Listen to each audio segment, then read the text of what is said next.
Yes, nk'uko muri kubibona hano kuri Boot TV twagiye mu ishyingurwa rya Buravan hano i Rusororo.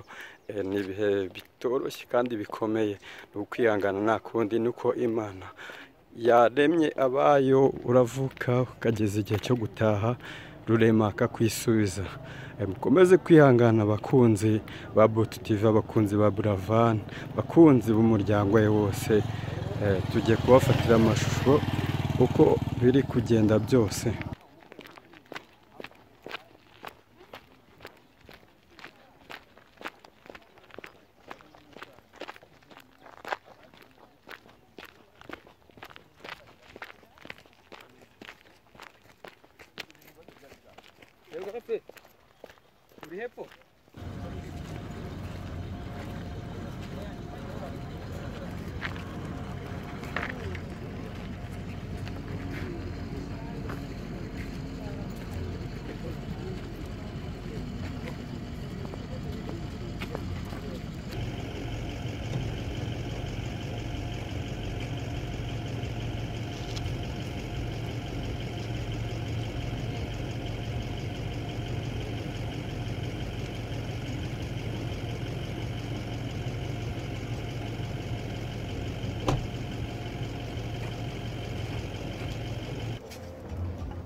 sister wajye hasi kureka kugituko ukabikubita umuvandimwe wacu umwana wacu cyo nyine igituro vaho ujye hasi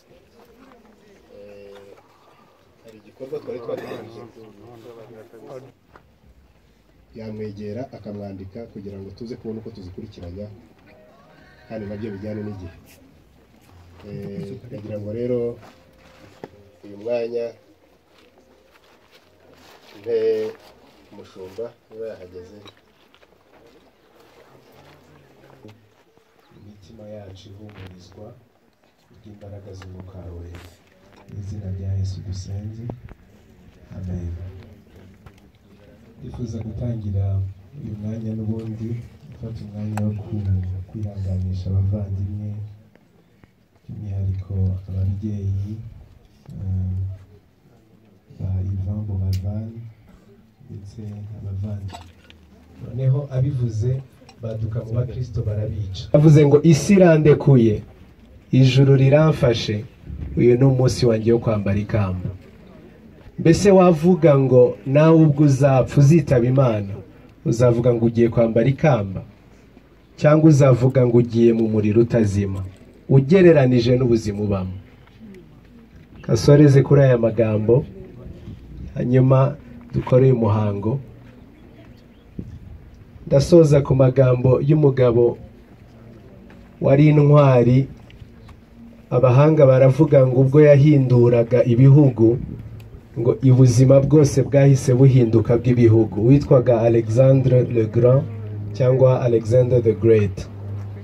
Alexandre le Grand yararwaye nk'uko umuvandimwe wacu yitabye Imana yarwaye, kuko yari afite n'ubushobozi bwinshi. Ashaka abaganga bose bo mu Bugiriki, abahanga bose bo mu bihugu bitandukanye, noneho akora ibishoboka byose, barabazana bamuha imiti, bamuha iyindi, bongera iyindi. Ku munota wa nyuma bagiye kubona, babona ubuzima bwe bugiye kubacika. Baramubwira bati nta mwami utanga, atwarwa n'abaganga bakomeye ku isi, abaganga bakomeye ku isi, abaspecialiste bose bashoboka ku isi, bose hatavuyemo n'umwe. Icya kabiri, ubutunzi bwose nakoreye, ibihugu byose nahinduye, zahabu, diyama n'ibindi, mu nzira nzaba ndiho ndajyamo muzagende mufate uyu mwanya, zahabu yose muyimene mu muhanda, ifarashi zantwara ikurura shariyo yanjye, abazaba bantwaye batwaye serikeye yanjye bazagende bakandagira kuri izo zahabu. Ati ikindi cya gatatu, amaboko yanjye yose uko ari abiri nimushyingura azaba ari hanze. Kubera iki ngo yabivuze? Cya mbere, ubwo yavugaga ngo abadokiteri bose b'abahanga aba aribo bazamwakuranwa, kwari ukugira ngo avuge ngo n'abahanga ku isi bashoboka baragerageje byarabananiye. There comes a time in your life when the best experts of your life will never even try to give you any single advice or any help. Hazabaho umunsi uzagera ku ijoro ry'ubuzima bwawe wumva ukeneye Imana gusa. Icya kabiri, ubutunzi bwo, kuko umubiri uhora uvuga ngo mpa, ukongera ngo mpa, wagira imodoka nziza ngo mpa, wagira ikindi kintu ngo mpa. Amen. Ntabwo amafaranga ari yatugira abo turi bo, ntabwo ubutunzi aba ari bwo butugira abo turi bo. In fact, umuntu yakongeraho n'ibindi, whatever we'll get in our life, gishaka icyo ari cyo cyose, fame, kuzamuka ukamenyekana ukaba igihangange. Alexander the Great yari igihangange, abona Imana yifuza kubwira our generation kubw'urupfu rwa Buravan. In fact, ubwo yavugaga ngo aze avuge Yesu, niki yashakaga kubabwira? Tumva yarashakaga kubabwira amagambo nk'aya. Yashaka kubabwira ngo Yesu niwe nzira n'ukuri n'ubugingo. Not fame, not ubusore, not ubwiza, si ubutunzi, si urwego rwose wageraho. You need to receive Jesus Christ as your Lord and Savior. nibajije icyo yifuzaga kuvuga. In fact ndiyo ndasenga, nari ndiyo ndavuga nsenga mbwira Imana, Mana niki Buravan yashakaga kutubwira, niki yashakaga kutubwira. Can't we change and move and do better than anyone else? Can't we live a purposeful life nkuko yabyifuje? Mana ibidushoboza. Amen. Uyu mwanya ngiye kugusaba twese duse nk'abunamye, ducurike umutwe turebe hasi aho tuzajya. Niturangiza use nk'uwitekerejeho uyu mwanya. Ndifuza yuko ufatanya nanjye iri sengesho nifuza kugusaba. Ubishobora. Bibiliya iravuga ngo twizeze umutima, akanwa kakatura yuko yazutse mu bapfuye. Ibyo bikaduhwanirizwa no gukiranuka. Amen. Munyemerere dusubiremo iri sengesho tuvuge tuti Mwami Yesu, tugushimiye yuko wadupfiriye ku musaraba. Ibyaha byacu bikezwa. Tugusabye imbabazi z'ibyaha byacu. Ibyo twagucumuyeho byose byerezwe mu maraso yawe. Uyu munsi dusezera umuvandimwe wacu Buravan, duhisemo kugukurikira Yesu. Umutima wacu urizeye, akanwa karatura yuko wazutse mu bapfuye. Duhe imbaraga zo gukora ibyo ushaka. Duhe imbaraga zo guhindura ubuzima bwacu. Twebwe ntitubishoboye, ni wowe ubishoboye.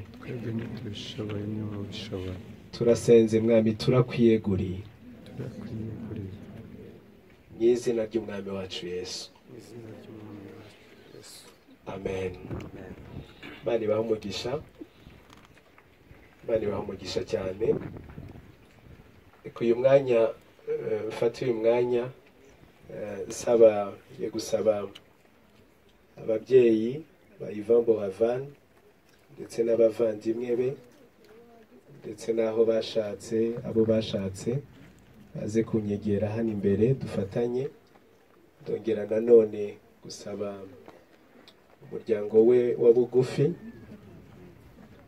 Abakabiri nifuza gusaba nuko Yvan Buravan ntabwo yarakiri wacu gusa, ahubwo Yvan Buravan ni w'igihugu. Haramutse hari abayobozi nabo bari hafi yacu batwemerera bakaza, ndetse na bagenzi be nagiye mbona. Ndifuza nanone communauté y'aba artiste wenda nka 2-3 baserukira. Nagiye mbona Ruti Joel inshuti ye, andi umuntu uri hangana vandimwe barakaje.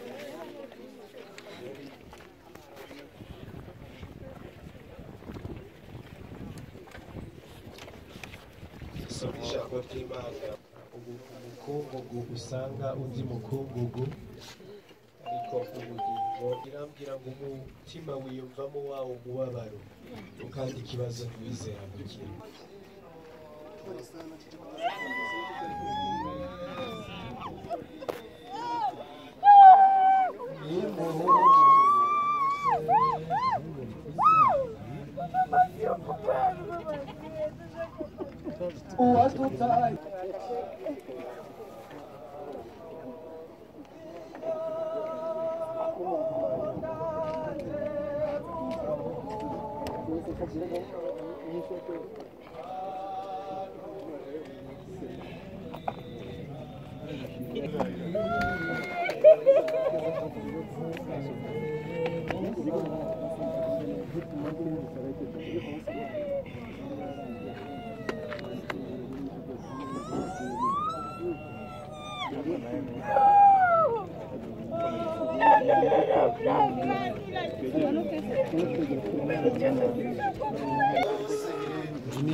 hano tujya kumureba uriya mugore arambwira ngo turamurenza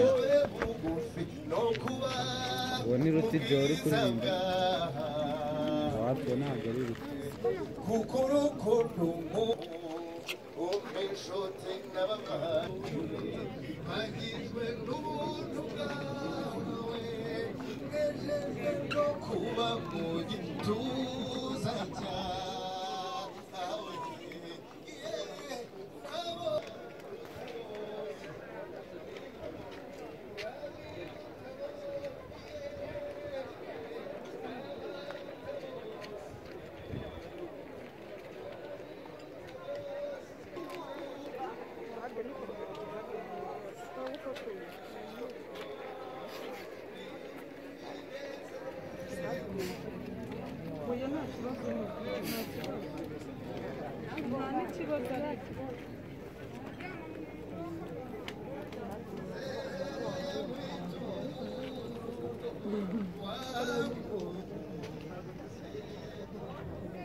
Yes, nk'uko mwabibonaga twari turi hano i Rusororo tukaba turangije umugenzo wo gushyingura Buravan. Mwakoze gukurikira Butu TV, Imana ikomeze ibamere umugisha no kuvuga byanze urabyumva, ni agahinda pe.